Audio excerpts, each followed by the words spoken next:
guys, welcome back to this week's episode of Keeping Up with Kai. As always, I'm your host, Mikia Lawrence, and to tell you all the truth, I am very excited about today's adventure. We're at the Nokomis Cultural Heritage Center, which is located on Marsh Road in Meridian Township. The center works to preserve the history, arts, culture, and language of the Anishinaabe people. Today, I have the pleasure of meeting with John Ostrander, who is the Executive Director of the Nokomis Center, to learn more about the rich history behind the Native American tribes who found their home around the Great Lakes. How are you doing today, John? Great. How are you? Good. Thank you so much for joining us so we can learn more about Nokomis today. So just before we get started, why don't you tell me a little bit about yourself and your position here as the Executive Director? Okay, my name's John Ostrander. I'm the Executive Director here, and what I do is I oversee the day-to-day operations of the facility, everything from running inside to setting programming and our presentations in-house and also on the outside. Absolutely. So can you give us a little bit of background of some of the Native American communities that the center works to preserve? What we do here is we concentrate on the Anishinaabe people of the Great Lakes. And so that would be the Ojibwe, the Potawatomi, and the Odawas.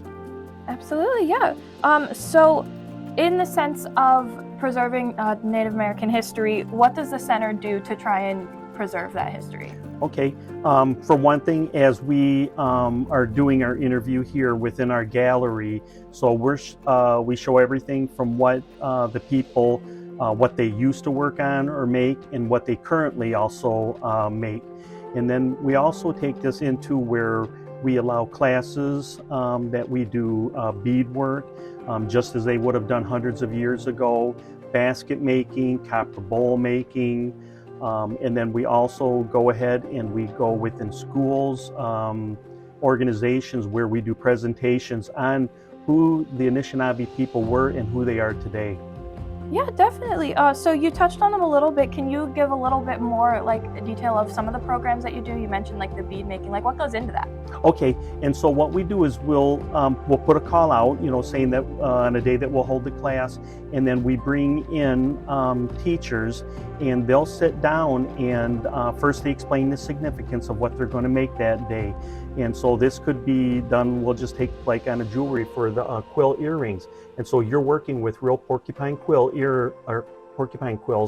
and so they go through the whole process of where we go into the cleaning and how you take care of those and like that.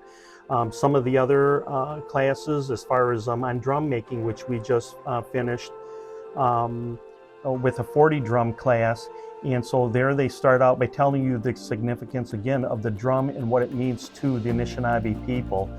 And then we go ahead and we go on through the whole process of making it, again, the drums as they would have had done and how they're still doing it to this day. Yeah, definitely. So in your own words, what's something that the community needs to know about Native American history and culture? I have to say the biggest thing is that it is still here. It's not something that is history, but as any people that have lived before, we are still living here today. The culture is very strong and rich, and we're doing everything we can to keep preserving this and bringing this to the young people. Definitely, I love how you put that. So going off of that, how has the center impacted the community here in the township? I think that within the township, we'll say that when we have the public coming in, it helps them to kind of to where they can really learn about and maybe discount some of the things that maybe they weren't taught back when they were in school. And so when they come in on a Saturday, and so they're able to come in and see what they would have only heard about, like the bead making, or when we do our ribbon dress making, or skirt making. And so they're able to sit there and watch the people work on this stuff. And when we tell them to even just go sit down and talk to them, and a lot of times they get them started on some beadwork. Yeah, absolutely. So what are some things we have to look forward to event-wise coming from the Nokomis Center? Okay, we have coming up in May, we have our language camp that we're starting up, And then we have also some jewelry classes coming, and then we do have copper bowl making classes. And you're working with the copper in the fire and forming it just as they would have done hundreds of years ago. That is incredible. So outside of classes and programs, are there ways that the community can get involved with the center?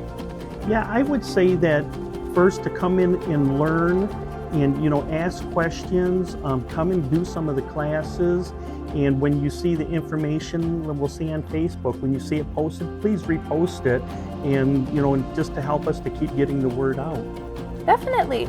And then kind of building off of that, my last question is just how can we as individuals give back to Native communities just in general and through the Nokomis Center? I'll say that in general, because there's a large population, not just in the greater Lansing area, but throughout Michigan. And so take the time to go around and visit the other, whether on the reservations. But my biggest thing is just the supporting, is just to learn about their history and learn about the people that are still here to this day and what they're continuing doing. Absolutely. Well, thank you so much for taking the time to do this. And I feel like I've learned a lot already, and I can't wait to learn more by looking into it some more. Thank you very much. That's all I have for y'all today. Thank you so much for joining me during this amazing adventure through Meridian Township. I hope you all have gotten to learn a lot more about the community and what it offers through this series. Check out HOMTV and Nokomis.org for more information and updates. Thank you again for watching Keeping Up with Kai this spring. It has been a wonderful experience that I hope you enjoyed as much as I did.